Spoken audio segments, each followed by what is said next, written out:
Great. What brought up the title, How Old Would You Be If You Didn't Know How Old You Are? Was I've run into people throughout my life, and I'm sure many of you have also, who don't know how old they are, right?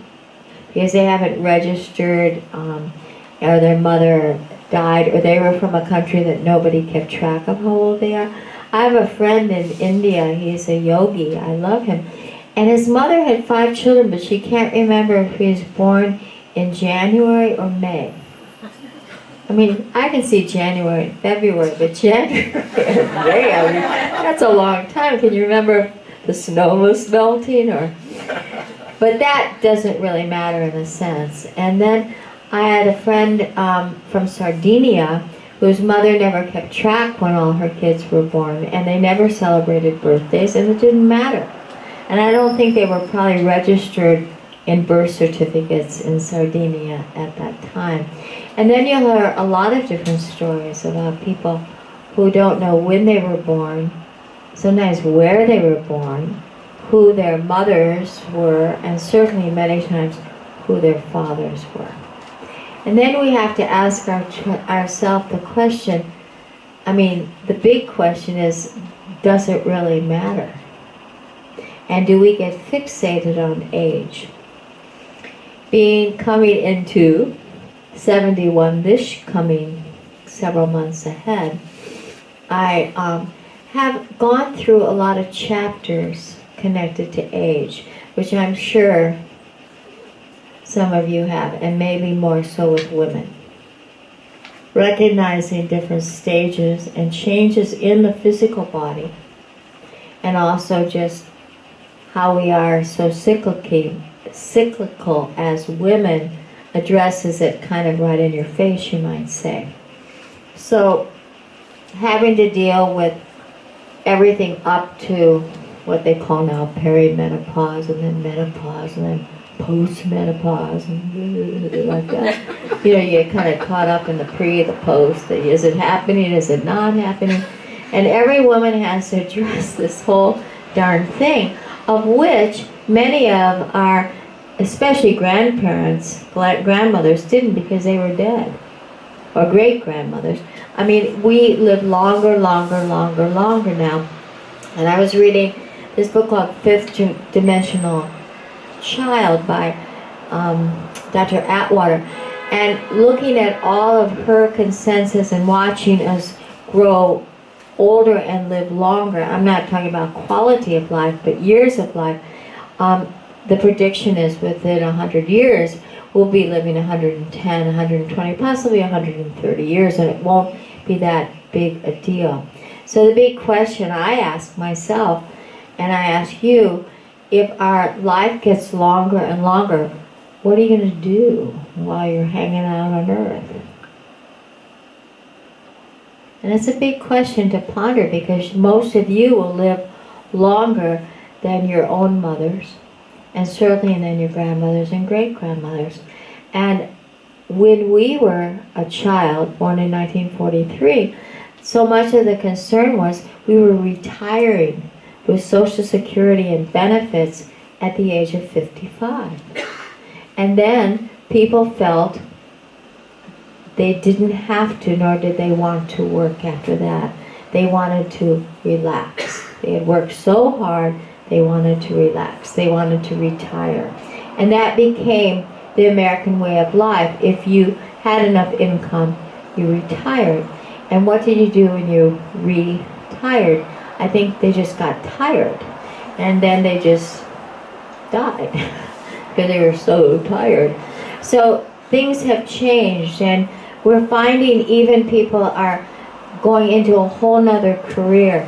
People are going back to college, going to medical school at the age of 60, and it goes on and on like that. So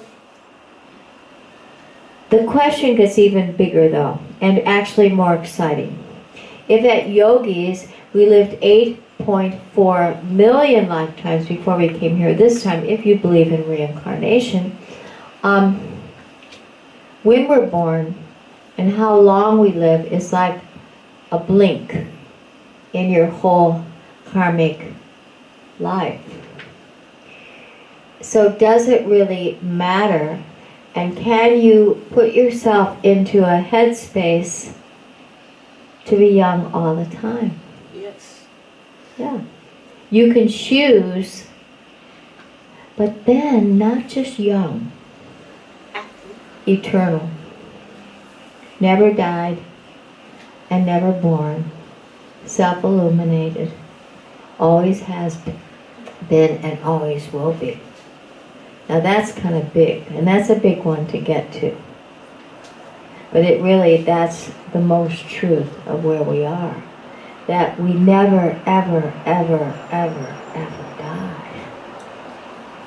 Like Yogi Bhajan said, as yogis, you may grow old, but you may die, but you'll never grow old as yogis. So, what I'm wishing to do tonight is to take us into a state that gives us timelessness, which means it's a state of innocence. It's a state of, because when you're innocent, you're so bright to all new things. I was telling in teachers training today that I had a card reading by a beautiful tarot card reader in Granville Island in Vancouver last week. And it was an invite from a good friend. And I went, and her first words were, I asked a message about you before you came. And this is what I got. To be and not to do. Now it took me some days, it's been about 10 days since I was there, to understand the significance and the importance of that. To be and not to do, or not to do and leave the to be out. Which means when a child, if you have a small child who is verbal, let's say 5 years old, at night while you're tucking them in and reading a story, you'll say, what did you do today? He says, well, I traded socks with Jimmy. Sally gave me part of her cookie. That was it. That was this kid's day. That was the highlight of his day. Now, if I were to ask an adult, they would say, well, let's see, I got up around 6, and then at 6:30 I had my coffee, and then I walked the dog. And they would give you a whole rundown of everything that they had done, because they weren't in the moment. Because if you're really, really, really in the moment, and you're being and not always doing, you don't really remember. You can, but why? You see what I'm saying? The child had the innocence. And so I started recording myself in introspection. I started witnessing that I would be brushing my teeth, but I was never brushing my teeth. I was always thinking, okay, now next I have to make the bed. And when I'm making the bed, it was like, okay, now I need to iron, I need to do this, I need to do that, and then I have to be done by like that. And then what I proceed to do is have my own personal panic, which isn't that big a deal. But like, I won't get to where I need to go on time. Did anybody identify with any of this? Okay. And so I would, in a sense, as stressful as I get, which isn't too much, I would kind of spread it out to a not success, and even go beyond, and if I don't get there on time, then what? And then I'd start little conversations about the people I'm supposed to meet with and what they might say or think, and then I maybe have to call ahead of time and say I might be, and pretty soon I'm so complicated, I'm not even there anymore. So I went back to the premise of being. And when I could actually stay present, there was absolutely no stress. There was no anything except perhaps enjoying making the bed, enjoying brushing my teeth, and not even having a watch to see. And you know what happens? I get exactly where I'm supposed to be, exactly on time, when I don't look at the watch. So you start experience that something bigger is guiding you all the time. I was telling him in class this afternoon, I went to a yoga class yesterday morning, and I was trying to get there on time and all this stuff. And I got there and I was an hour early because I had read the schedule incorrectly. So then my mind goes right to this next thing. What am I going to do now? How can this hour be useful? Should I go on the cell phone? Well, yeah, but I can't call everybody back in LA because it's too early in the morning, and maybe I could do some errands, but the stores are closed. Kind of fretting that I had this free hour. And the two women there, who I didn't know so much, we just started chatting. And we had one of the best hours in conversation that I've had in a long time. It was fun, we laughed, we shared, we learned from each other. So you start seeing the divine plan start threading through everything in your life, only if you're being. And that is an art.